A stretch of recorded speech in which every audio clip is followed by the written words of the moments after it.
तो hello guys, क्या हालचाल। तो आज हम सॉल्व करेंगे हमारे जो मॉडल 1 बायोलॉजी के कुछ एमसीक्यूज़ हैं, उसको आज हम सॉल्व करेंगे डिटेल्स में। तो इसका जो पहला हमारा मॉडल पेपर का सेक्शन है कि एमसीक्यूज़ को हम सॉल्व करें। तो एमसीक्यूज़ को सॉल्व करने में जो पहला MCQ, localised group of organisms that belong to the same species called, ये पहले चैप्टर का एमसीक्यू है कि जो सेम ऑर्गेनिजम्स होते हैं, एक सेम स्पीशीज, अगर कोई एक ऑर्गेनिज्म है, ह्यूमन है, हम सेम स्पीशीज़ के 10-12 ह्यूमन हो जाए या मंकी है तो 10-12 मंकी आ जाएं, जमा हो जाएं, तो उससे उनको क्या कहेंगे हम, क्या कहते हैं हम? Biosphere, community, number C ecosystem, number D population, उसको हम कहते हैं पॉपुलेशन। जब डिफरेंट कम्युनिटी के बंदे, जैसे ह्यूमन आ गया, डॉग आ गए, मंकी आ गए, ये तीनों डिफरेंट स्पीशीज़ हैं। तो जब ये तीनों स्पीशीज़ आपस में रहेंगे, इनों का यानी आप समझे तो उनका जो इंटरेक्शन होगा, तो सो डैट के उनके बाद बनाएंगे कम्युनिटी, कि हमारा जो रिलेशन होता है, जैसे हमारा ऑर्गेनिज्म, लिविंग ऑर्गेनिजम्स का हमारे नॉन लिविंग ऑर्गेनिज्म के साथ जो होता है कोऑर्डिनेशन, इसी साथ अगर कम्युनिटी में यही होता है कि डिफरेंट स्पीशीज़ हों बट जो सेम स्पीशीज़ हैं, तो हमारा पॉपुलेशन हो जाएगा। दूसरा, select the odd one. Odd one का सवाल का मकसद, एमसीक्यू का मकसद है कि ये कौन से चीज़ सेम है और एक चीज़ कौन सी है जो यानी तीनों से कुछ डिफरेंट है, कुछ अलग है। अब थ्योरी है, ए, बी पर लॉ और सी हाइपोथेसिस। आपने बात की, ये दूसरे चैप्टर का एमसीक्यू है और ये मतलब बता रहा है कि हमारा बायोलॉजिकल मेथड है, साइंटिफिक मेथड, जिसमें थ्योरी भी होती है, लॉ भी होता है, हाइपोथेसिस भी होता है। हाइपोथेसिस बनाते हैं, फिर थ्योरी बनती है, फिर लॉ बनता है। ये एक पूरा सिस्टम बन रहा है, बता रहा है, बट रेशियो का कोई भी इससे रिलेशनशिप नहीं बन रहा, कोई भी इसका सिस्टम। सो डेट इसका आंसर होगा रेशियो, सही। नंबर थर्ड, इन डेटा, ये इधर स्पेलिंग मिस्टेक है। इन डेटा ऑर्गेनाइज, ये होगा data organisation. In data organisation which method is mostly useful, कौन सा मेथड यानी ज़्यादातर इस्तेमाल किया जाता है डेटा ऑर्गेनाइजेशन में। तो सबसे ज़्यादा जो होता है टेबल एंड ग्राफ का मेथड। टेबल एंड ग्राफ बहुत ज़्यादा इस्तेमाल किए जाते हैं और रेशियो इतना नहीं यूज़ किया जाता। सो डी ऑप्शन सही होगा, बोथ ए एंड बी। ये भी दूसरे चैप्टर का सवाल है, जो लास्ट टॉपिक है इसका, डाटा ऑर्गेनाइजेशन, मैथमेटिकल बायोलॉजी। ये नंबर फोर्थ सवाल है, विच of the following is correct way of writing a scientific of an organism. हुआ बारा बस्टर्ड, ये एक आई थिंक एनिमल है, आई थिंक बर्ड टाइप है।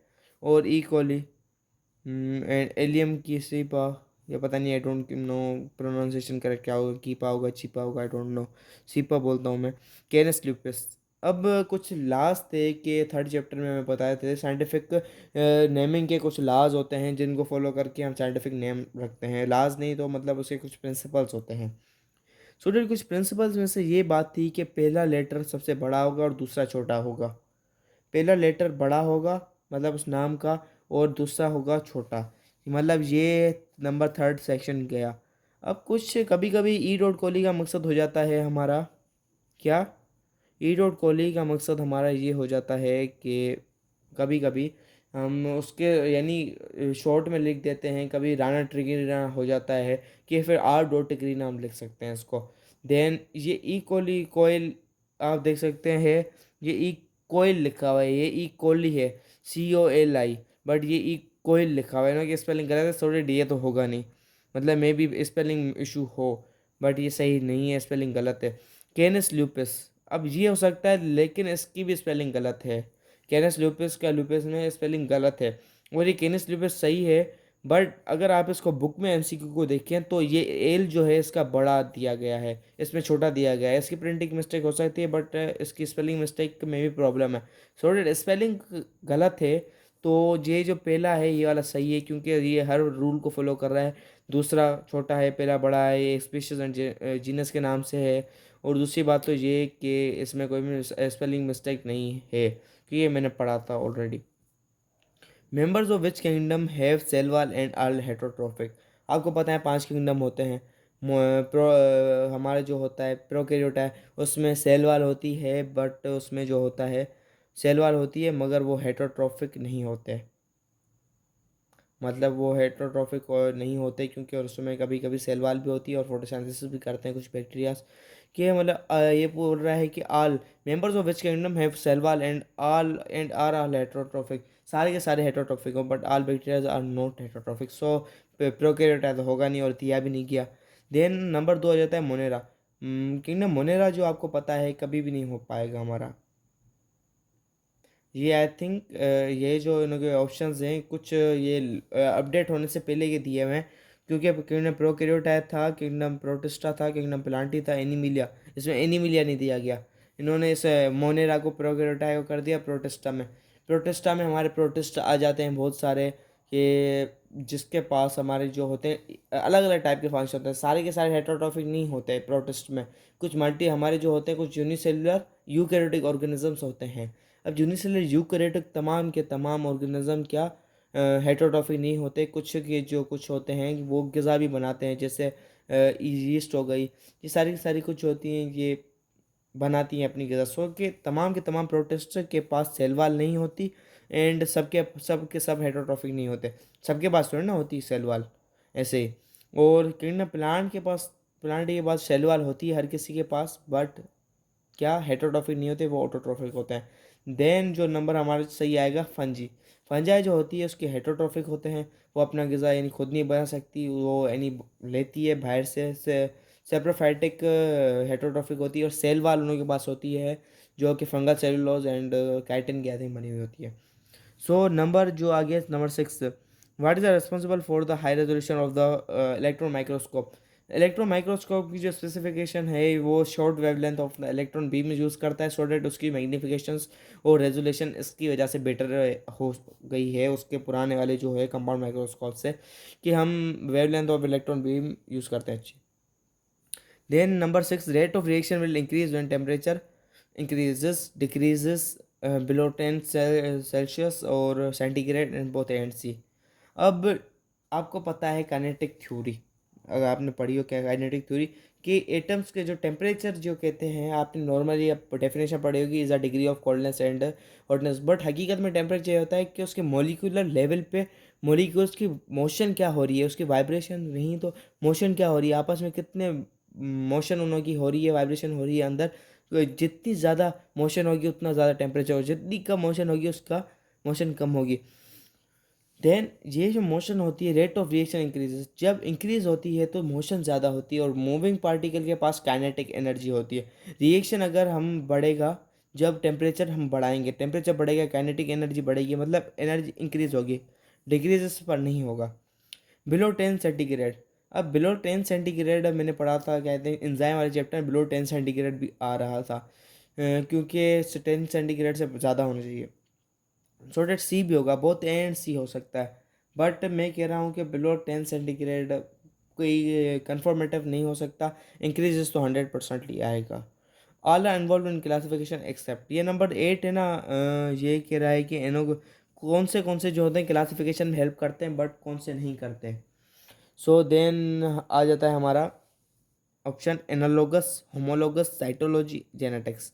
एनालोगस का मकसद ये होता है कि हम जो होते हैं सिमिलर पार्ट्स हों, और होमोलोगस जो होते हैं सेम पार्ट्स हों बट वर्क डिफरेंट हो, डिफरेंट पार्ट्स हों वर्क सेम हो। एनालोगस का मतलब साइटोलॉजी हम सेल की स्टडी करें, जेनेटिक्स हम उसके जीन्स की स्टडी करें, उसकी यानी ऑफिस पर कि वहाँ कहाँ से रिलेशन करता है, एंसेस्टर कहाँ से हैं।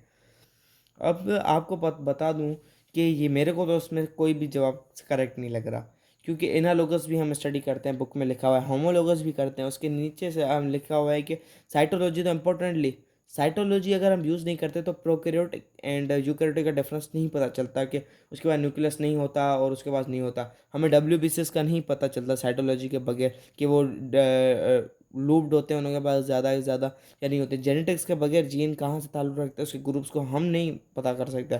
साइटोलॉजी होती है यूज़, मार्फोलॉजी यूज़ होती है, एनाटॉमी यूज़ होती है, और वो भी यूज़ होती हैं, जेनेटिक्स वगैरह भी होती हैं, साइटोलॉजी। अब ये चारों की चारों यूज़ होती हैं। देन मुझे नहीं लगता है कोई ऑप्शन सही हो, बट कहीं कहीं पर किसी ने जो मेजोरिटी लगाया हुआ है, उन्होंने साइटोलॉजी पर टिक लगाया हुआ है। मैं और कहीं कहीं पर मैंने देखा था कि कह रहे थे एनालोगस, पर मुझे मैं बताऊं ना आपको, एनालोगस बिल्कुल नहीं होगा, बुक में खुद दिया गया है एनालोगस एंड होमोलोगस। देन ये साइटोलॉजी हो सकता है, cytology I think most probably सही है।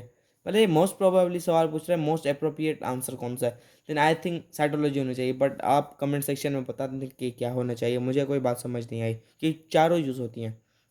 Splitting of glucose glycolysis release a small amount of energy which is enough to generate। अब ये स्प्लिटिंग ऑफ ग्लूकोज ग्लूकोज को अगर हम ब्रेक डाउन करते हैं फर्स्ट ऑफ ऑल, तो ब्रेक डाउन के लिए हमें 2 ATP की एनर्जी चाहिए होती है कि हम उसके मालिक्यूल को 6 कार्बन कंटेनिंग शुगर को उसको ब्रेक डाउन करें 3 कार्बन कंटेनिंग पायरुवेट एसिड में। तो हमें 2 ATP की एनर्जी चाहिए होती है। और ग्लाइकोलाइसिस के बाद अगर सेल के पास ऑक्सीजन है तो वो जाएगा करब साइकिल में, नहीं है तो वो इलेक्ट्रिक साइड में जाएगा। देन अगर ग्लाइकोलाइसिस का पूछ रहा है ना, 4 ATP की पूरी एनर्जी जनरेट होती है। ग्लाइकोलाइसिस में 4 ATP की बनती है, उसकी पूरी चेन है। अब जब 4 ATP की बनती है, दो तो उसने खर्च की, देन नेट अमाउंट क्या हुई, 2 ATP। आप इससे ही समझिए स्प्लिट में glucose release small amount of energy, small amount कह रहा है तो मतलब कम अमाउंट होगी 2 ATP। अगर ये कहता है ग्लाइकोलाइसिस में, आपको बोल सकते हैं कि 36 ATP की टोटल बनती है हमारे साइकिल में रेडियो ट्रांसमिशन। नहीं, ये स्मॉल अमाउंट की 36 नहीं है, इतनी 36 स्मॉल अमाउंट की नहीं है, बट 2 ATP स्मॉल अमाउंट की है। अगर 1 होता या 2 आंसर होता, क्योंकि 2 हमारे 4 बनती है, 2 हमने खर्च की होती है, नेट अमाउंट जो होता है हमें 2 की मिलती है, हमें 2 की यानी एक्स्ट्रा मिलता है। Select the mismatch. मिसमैच में प्रोटीन अमीनो एसिड से बनता है, हमें पता है, carbohydrate glucose, fats starch nucleic acid nucleotide. Then fats starch number C correct होगा। All are sources of calcium except red meat, green leafy vegetables में तो मुझे पता है होता है, एंड नट्स में भी होता है कैल्शियम। रेड मीट में रेड मीट या ब्रोकोली हो सकता है ऑप्शन इसका। रेड मीट जो मैंने सुना है कि आई थिंक, मेरे ख्याल से जो होता है रेड मीट में नहीं होता। रेड मीट में बहुत ज़्यादा कम होता है मेरे ख्याल से, जहाँ तक मुझे पता है। ये मुझे थोड़ा कन्फ्यूजन में डाउट, क्योंकि पीछे कोई भी आंसर शीट नहीं लगी हुई कि क्या आंसर होंगे इसके। The movement of organic material food takes place through xylem vessels tracheid. Xylem में तो वाटर मूव करता है, वेसल्स में तो ब्लड मूव करता है, और ऑर्गेनिक मटेरियल नहीं होते, इनऑर्गेनिक भी मटेरियल। ट्रैक्रियाइड नहीं। ये प्लांट का पूछ रहा है, मुझे यकीन है, और इसका जवाब है फिलोएम। ऑर्गेनिक के सॉल्यूट्स जाते हैं फिलोएम में, हमारे रूट से ट्रांसफर होते हैं लीव्स तक। In human heart blood returning from lungs first drains into the left atrium, left ventricle, right atrium. ये राइट साइड तो बिल्कुल भी नहीं जाता, ये जो है राइट साइड तो बिल्कुल भी नहीं जाता मेरे ख्याल से, मुझे पता है यकीन। अब ये left ventricle, left atrium atrium वाली साइड जाता है, क्योंकि डायरेक्टली लंग से कनेक्टेड आता है। लेफ्ट आर्ट्रियम इसका करेक्ट आंसर होगा। देन जो हमारा आ जाता है दूसरा टॉपिक, दूसरा यानी नेक्स्ट MCQ।